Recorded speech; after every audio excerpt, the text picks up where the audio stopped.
In the distant future, the galaxy was full of powerful races, each more terrifying than the last. Some had hard, impenetrable skin. Others could control fire or even bend the fabric of time. But humans, well, humans were just like any other creature on Earth, fragile. They had no thick armor, no special powers. What they had was simple determination and willpower. And for the longest time, that was enough to make them the underdogs in the galaxy. When the Exrokians, a ruthless, war-driven alien race, decided to invade Earth, they expected an easy victory. They had been conquering planets for centuries, and Earth seemed like just another world to crush beneath their boots. They were huge, their skin tough as iron, and their weapons capable of obliterating entire cities with a single blast. Earth didn't stand a chance. The first attack was swift and overwhelming. Thousands of ships filled the sky, and within minutes the planet's defense systems were in ruins. The humans fought back, but they had no armor to protect them, no advanced technology to match the Exrokians' weaponry. Soldiers were cut down in seconds. Cities were destroyed. It seemed like there was no hope left. But then something unexpected happened. Humans began to rise. It started with a small group of soldiers. The Exrokians had thought they wiped them out, but when they returned to the battlefield, they were fighting again alive, unscathed, like nothing had ever happened. At first, the Exrokians thought it was a fluke. Maybe the humans had some hidden power they didn't know about. But the more they fought, the more they realized it wasn't a fluke. The humans weren't just surviving, they were healing. A soldier named Captain Sarah Lawson led her team through a devastating battle. Her squad had been hit by a massive explosion, tearing apart their armored vehicles and leaving nothing but destruction. The Exrokians, confident that the humans were gone for good, moved on to the next wave of attacks. But hours later, Sarah and her team stood up. They were battered, bruised, covered in blood, but alive. "What happened?" one of her soldiers asked. Sarah didn't have an answer. She felt the aches in her body, the broken ribs, the torn muscles, but somehow, she was standing. She had survived. Her team had survived. They were ready to fight again. The word spread quickly. The Exrokians, seeing human soldiers returning to the battlefield time and time again, began to question what was happening. How were these creatures so resilient? No matter how many times they shot them, no matter how many bombs they dropped, the humans kept coming back. Were they invincible? One of the Exrokian commanders, General Vrax, grew obsessed with the mystery of human survival. He studied human anatomy, analyzed their biology, and tried to understand how such fragile creatures could survive what no other species could. His scientists ran countless tests, but they couldn't find anything unusual. Humans didn't have thick skin, tough bones, or anything that would explain their resistance. Yet, somehow, they healed. As the battle continued, the Exrokians started to panic. They began to realize that no matter how powerful their weapons were, no matter how many of their soldiers they sent to Earth, they couldn't win. The humans were simply too difficult to destroy. One night, General Vrax stood at the command center of his flagship, staring out into the vastness of space. His mind raced. The humans had no armor, no shields, no natural weapons, but they had something else. Something far more dangerous. The humans didn't need protection. They didn't need armor. They were practically indestructible. Vrax couldn't understand it. There had to be a limit.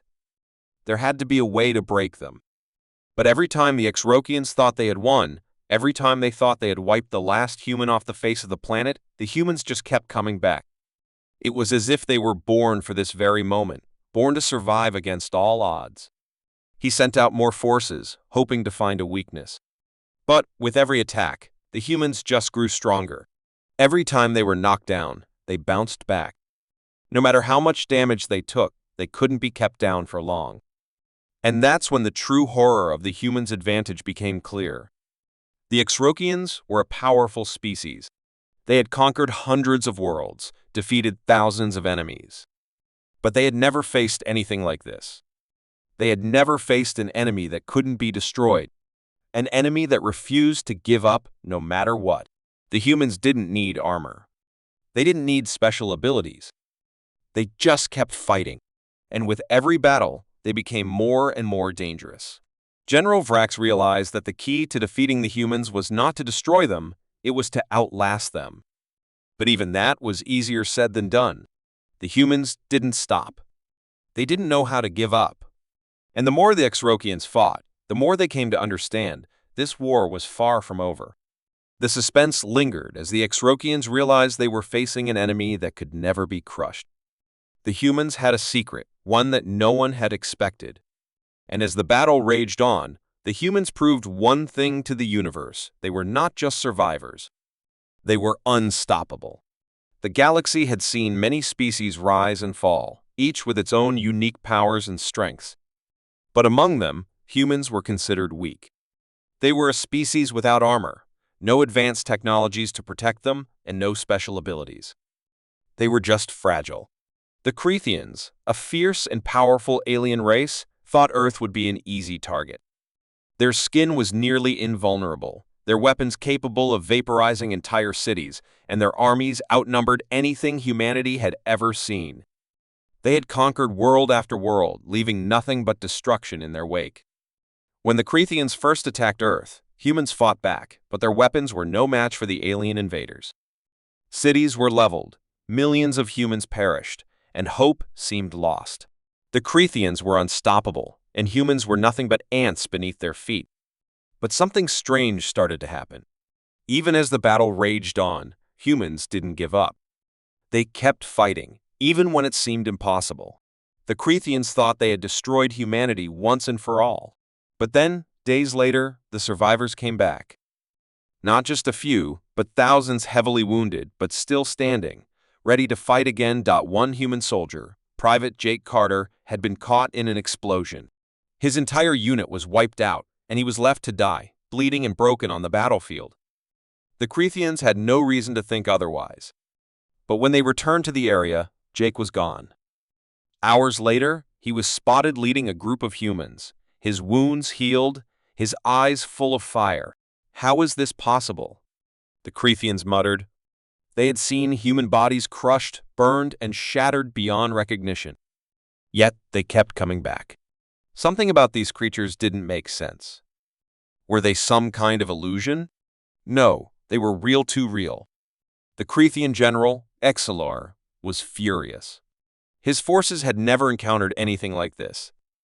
He ordered an attack on the last human stronghold, a massive underground bunker hidden deep in the mountains. He believed that if they could wipe out the humans once and for all, they would break their spirit. They would no longer be a threat. But the moment the Creathians attacked, they were in for a surprise. The humans fought back with an intensity they had never seen before. They didn't have advanced weapons, but their sheer will to survive pushed them to do the impossible. They set traps, used their environment to their advantage, and fought with everything they had. But the real shock came when a Creathian warship fired a direct hit on the bunker, expecting it to be the end. But when the smoke cleared, the humans were still alive. Not a single soldier had died. They were battered and bruised, but they had survived. How is this happening? Salar demanded. How are they still standing? The Creathians couldn't understand it. They had seen the humans fall, and they had counted on the fact that they were weak. They had never expected humans to keep coming back after every hit. But no matter how many times they tried to defeat them, the humans just refused to die. Zalar ordered more attacks, hoping to wear them down. But each time, the humans seemed to get stronger. The more the Creathians pushed, the more the humans fought back. There was something deep inside them, something unexplainable that kept them going. Private Jake Carter became a symbol of the human resistance. He was everywhere, fighting beside his comrades, leading raids on Creathian bases, and returning from the dead after every battle. He wasn't special. He was just like every other human soldier. But there was something about his refusal to quit, his need to survive, that sparked something in others. The human spirit. Zalar grew more desperate. His ships had been destroyed. His soldiers were losing morale. No matter what he threw at the humans, they kept standing. The more Zalar studied the humans, the more he realized that they weren't just a weak species. They were survivors, every one of them. And that's when the Creathians made their biggest mistake. Instead of focusing on defeating the humans, they started to doubt their own strength. They thought they could crush them, but instead, they were being worn down by an enemy that refused to quit. It wasn't just about strength or weapons, it was about willpower, determination, and survival. Salar couldn't believe it. He had underestimated humanity in a way that no one ever should. The Creathians were strong, yes, but the humans were something else. The humans were unbeatable, not because of their physical strength, but because they didn't know how to stop fighting. In the final battle, the Creathians sent everything they had to Earth. But the humans were ready. They had learned, adapted, and fought smarter. They didn't just survive, they fought with everything they had, every single day. Salar's forces were beaten back, one by one, until there was nothing left of the Creathian invasion. The humans had survived, and as they stood victorious, Jake Carter looked around at his fellow soldiers. They were tired, scarred, and battered, but they were alive. They had done the impossible. "What now?" one soldier asked, looking at Jake. Jake smiled, though it was hard to see beneath the blood and dirt. "We keep surviving," he said. "It's what we do best." The suspense in the air was thick as humanity, once seen as weak, proved they were stronger than any other race in the galaxy. It wasn't their weapons that made them powerful, it was their spirit, their will to keep fighting no matter the odds. The Creathians learned the hard way. In the battle of survival, the strongest were not those with the best weapons, but those who refused to give up. The galaxy was vast, full of strange and terrifying creatures. There were species that could manipulate gravity, others that controlled fire or even lightning. Some were so powerful they could wipe out entire civilizations with a thought. But the humans, they were different. On Earth, they were nothing special, just another race, fragile like any other. Or so everyone thought. When the Ashtar Empire, a brutal alien race that had crushed hundreds of planets, turned their eyes on Earth, they saw an easy victory. Their ships were enormous. Their weapons could vaporize cities in seconds, and their soldiers wore nearly impenetrable armor. They had no reason to think that humans, with their weak bodies and lack of defenses, could stand a chance. The first wave of the invasion was devastating. The Ashtars attacked Earth with overwhelming force, destroying entire cities and slaughtering millions of humans.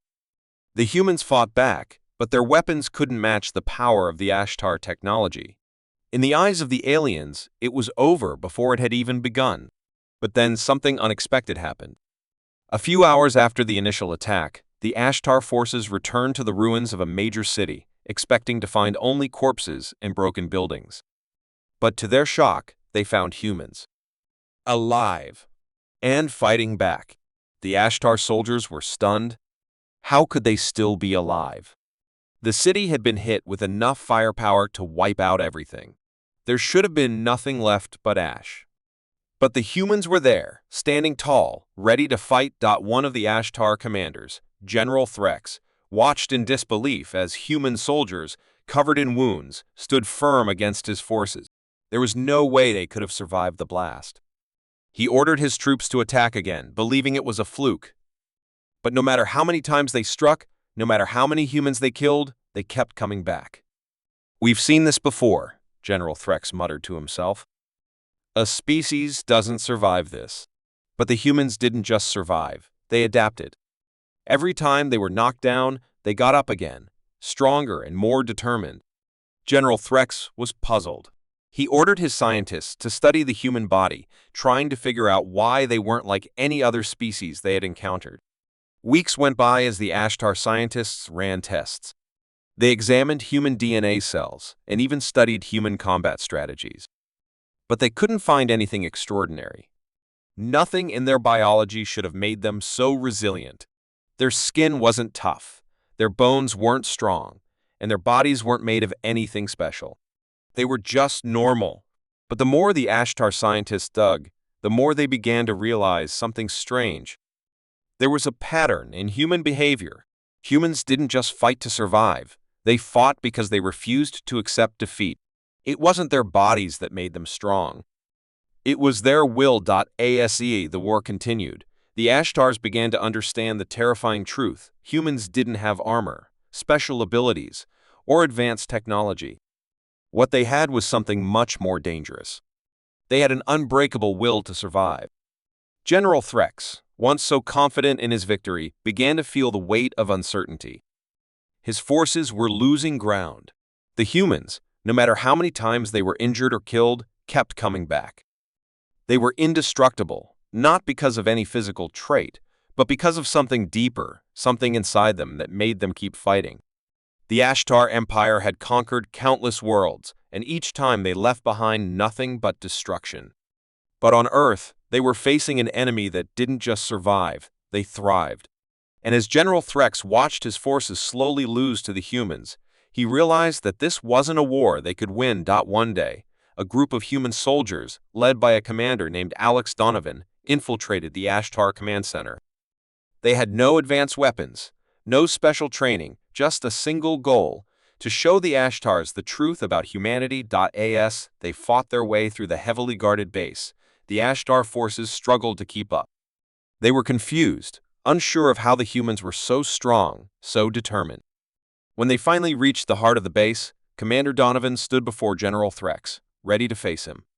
"You're stronger than us," Donovan said, blood dripping from his uniform. "You have the power to crush us, but you don't understand what you're up against." "What do you mean?" General Threx demanded, his voice trembling with frustration. "You think we're weak because we have no armor, no special powers. But what you don't realize is that we don't need them. Our strength comes from something you can't destroy: our spirit." Threx was silent for a long moment. He looked at the human soldiers around him, who, despite their injuries, still stood tall. And then it hit him. This wasn't about strength. This wasn't about armor. It was about something deeper. Something the Ashtars could never understand. "Your will," Threx whispered, realization dawning on him. "It can't be broken." Donovan nodded. "That's the truth, General. You can try to destroy us, but you'll never break us." With that, the last of the Ashtar forces fell, and humanity stood victorious. The truth was clear: humans weren't invincible because of their physical strength or advanced technology. They were indestructible because of their will to survive, to keep fighting, no matter what. As General Threx's forces retreated, he knew one thing for certain. He had underestimated the humans. He had thought their weakness was their greatest flaw, but now he saw that it was their greatest strength. And the universe would never forget the indestructible truth of humanity. The war had lasted for years. The Exalkari, a ruthless alien race, had invaded Earth with overwhelming force, and humanity had been pushed to the brink of extinction. Their ships filled the sky, their weapons obliterated cities, and their soldiers were unlike anything humans had ever faced. For a time, it seemed like there was no hope, but humanity was not going down without a fight. The last human stronghold, a tiny fortress buried deep in the mountains, was the only thing standing between the Exalkari and total domination of Earth. Inside, a group of soldiers, led by Captain Maria Hayes, prepared for what they knew would be their final battle. They had no more resources, no more reinforcements. Their ammunition was running low, and their food supplies were nearly gone. The Exalkari had cut off all escape routes, and every human in the stronghold knew that if they didn't win this fight, there would be no Earth left to save. "We've held them off for weeks, but this is it," Maria said, her voice steady despite the weight of the situation. "If we don't make our last stand now, we'll be wiped out. But we're not just fighting for survival. We're fighting for our future." The soldiers around her nodded in agreement, their faces grim but resolute. They knew the odds were slim, but they had no choice. The Exalkari were ruthless, but they were not invincible. And if humanity was to survive, it was up to them to show the aliens what they were truly up against. As the battle began, the ground shook with the sound of enemy footsteps. The Exalkari had arrived in full force, their massive machines of war marching toward the human stronghold. Their leader, Supreme Commander Vrek, was determined to crush the last remnants of humanity. His soldiers were nearly unstoppable, their strength and technology superior in every way. But what the Exalkari didn't know was that the humans had one advantage desperation. And desperation, when combined with the will to survive, was a force more powerful than any weapon. Maria's squad had already set up traps, using their knowledge of the terrain to their advantage. The Exalcari were strong, but they weren't prepared for the cunning of the humans. As the first wave of enemy soldiers charged into the battlefield, they were met with an explosion that sent shockwaves through the air. The humans had used every ounce of their remaining resources to rig the area with traps, and it was enough to slow down the Exalcari advance. But even as the humans fought valiantly, they knew they were outmatched. Every explosion, every shot fired, only bought them a little more time. The Exalcari were relentless, and their forces kept coming. It seemed impossible that humanity could stand a chance. "Hold your ground," Maria shouted to her team as the enemy soldiers closed in. "We fight for Earth. We fight for our families." The humans pushed forward, using every ounce of strength they had left. They fought like cornered animals, determined to give everything they had. Each soldier knew they might not make it out alive, but they would fight until their last breath. Then, as the Exalcari advanced closer to the stronghold's gates, something unexpected happened. Maria saw movement on the horizon, human reinforcements. A few hundred soldiers, battered and broken from previous battles, had come to the rescue. It wasn't much, but it was enough. With the reinforcements arriving just in time, the humans launched a surprise counterattack. The Exalcari were caught off guard, their forces spread thin as they tried to regroup. The humans, fueled by a renewed sense of hope, pushed forward with a ferocity that even the Exalcari didn't anticipate. They fought not just for survival, but for the memory of everything they had lost: families, cities, entire generations. Supreme Commander Vrak, watching the battle unfold from his command center, was stunned. His forces had never faced anything like this. The humans, despite their lack of advanced weaponry or armor, were holding their own. They fought with an intensity and determination that was impossible to ignore. "We have underestimated them," Vrak said, his voice filled with disbelief. "These creatures, they are not just fighting to survive. They are fighting to win." As the battle continued, the Exalcari began to realize the truth. It wasn't their technology or their weapons that made them strong, it was their will. Humanity, despite all the odds, had refused to give up.